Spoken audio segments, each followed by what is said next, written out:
HDSLR Shooter, your source for news from Premier Pro World Conference. Brought to you by Adobe, Akitio, Atomos, Blackmagic Design, and Carl Zeiss. Hi, Clint with HDSLR Shooter. I'm here with Adam Epstein of Saturday Night Live, and you are the editor there, right? Yeah, I'm the editor for the Saturday Night Live film unit. We're the team that works at the show that does the pre-produced video pieces, like the commercial parodies, the movie trailers, short films.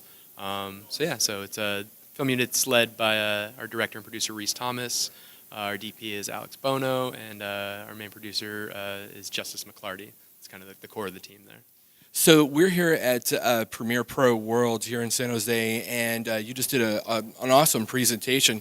Talk a little bit about your background. How did you get involved with SNL? Sure. So my background, and I would recommend this to anyone who's looking to, move up. I don't know what the term would be. I started out actually in on-air promotions, cutting promo, and what you learn from that is, you learn ways to take what might not be the best footage and really shape a story and shape a tone and make something out of nothing. Then I worked more in kind of a traditional commercial post, and that's where you really learn intense kind of big budget workflows and how to deal with pressure and how to deal with clients and how to work with really good directors. And then I was always working on my own stuff from a comedy perspective and a filmmaking perspective. And then it's a combination of you work with the right people who recommend you to this person, and then you work on that, and then I got a chance, and nothing, got set on fire.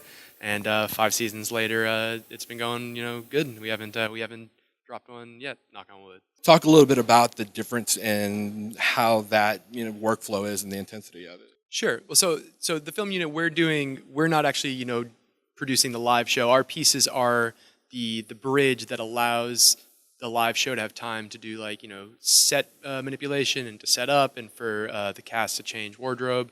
And at the end of the day, the live aspect of the show is still Saturday Night Live. Like that's the thing that really sets it apart. From a post-production and a film standpoint, though, we're working in a really unique situation in the sense that a lot of times stuff is playing in front of a live audience that we finished literally 5 minutes before.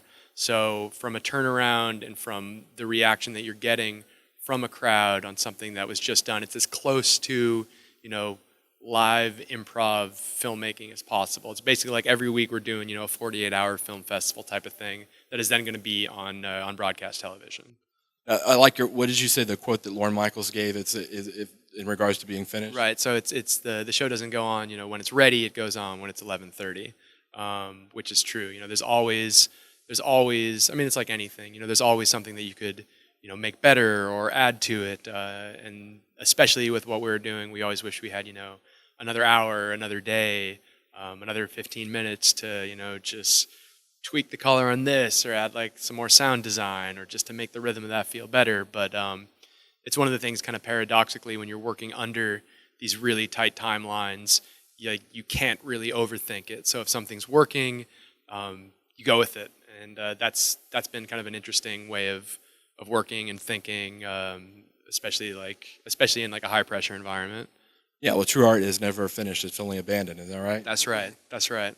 So you guys work exclusively within the Adobe Creative Cloud system, Premiere, After Effects. Talk a little bit about your experience with Premiere and how you got involved utilizing it. Sure. When I started at the show, we were cutting on Final Cut 7, and then we switched over on a pretty simple piece right before CS6 came out. So we did one piece in 5.5. The main impetus was because of our timelines, I usually end up doing a lot of After Effects work, and we were starting to really open up the amount of cameras we were shooting on. So from not having to transcode footage because our timelines are so tight, and not having, from an After Effects or a graphics perspective, render out, bring that in, render that out, bring that in, and then there's changes and be repeating that over and over again. So the combination of the flexibility from cameras and the speed aspect, that was kind of what really drove us forward with that. And since then, as the Creative Cloud and as Premiere has continually been updated and improved, it lets us get more done within the timeline that we're working under. Because we're always going to be working up until the last second regardless.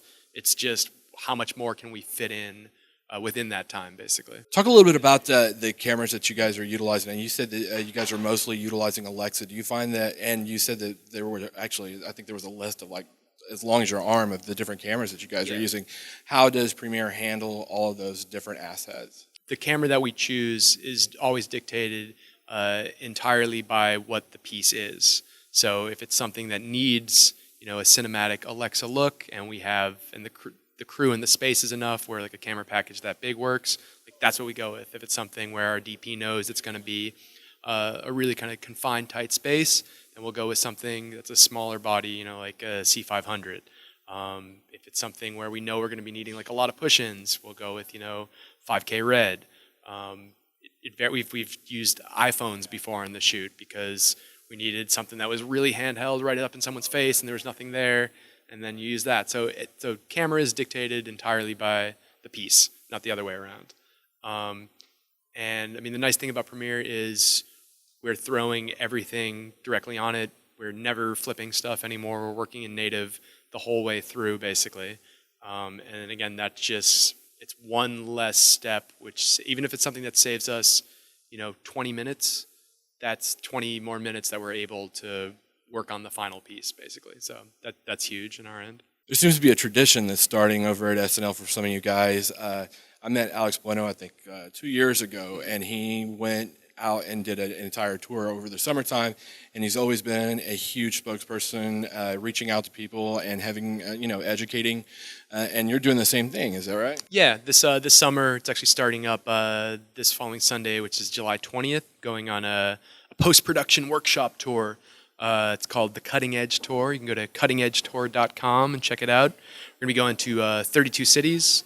We're going to be talking about kind of the workflow and like why like the workflow at SNL is unique, and what I've learned from that as far as how to work efficiently, how to work cleanly, how to work like with speed but not get messy, and then also because we work on so many different types of pieces and styles of pieces and tones, how to really be mindful about why something is what it is and like the aspects that go into something.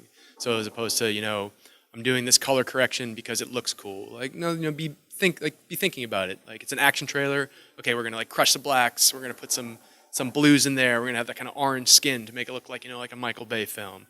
Or if it's something that's a little more contemplative, we're gonna think about like not how we're doing it, but why we're doing it. So we're gonna be showing how you go from an empty timeline to a finished piece in a day, and really breaking down as many aspects of that as possible. And you should come on out. I think it'll be fun. We're gonna have a good time. Yeah, it's gonna be it. How long is each one? It's a full day session. We're gonna have the day session. There's a day session and a night session. Day session goes from 9 a.m. to 4 p.m. and then there's break, and then the night session goes from 5 to 8. I recommend coming and seeing the entire thing, just because I want to spend as much time with you guys as possible. But you can also do the day independently and then do the night independently. But the night's going to be focused more on less of the specific logistics of this is how you navigate a timeline. These are some great keyboard shortcuts, and more talking about some kind of broader film theory and using the classic pieces as an example and what we can learn from those. And then also talking about some of the more esoteric aspects of actually like working as a professional editor, as far as like how do you deal with people, how do you deal with personalities, how are you empathetic about what people are thinking, and then anticipating that to then like be kind of reading minds to a sense, which will then make your life easier and their life easier. So it's going to be a very broad swath of stuff that we're talking about. So Well, it's so how many cities? 32. My goodness. And then you go right back into production, yeah? That very week.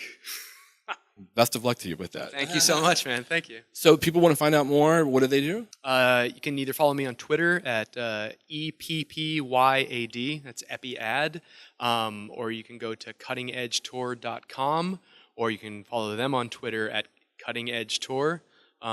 Check it out. Hope to see you guys out there. Should be a good time, in theory. Thanks a lot, Adam. Thanks, man. Thank you so much. HDSLR Shooter, your source for news from Premiere Pro World Conference. Brought to you by Adobe, Akidio, Atomos, Blackmagic Design, and Carl Zeiss.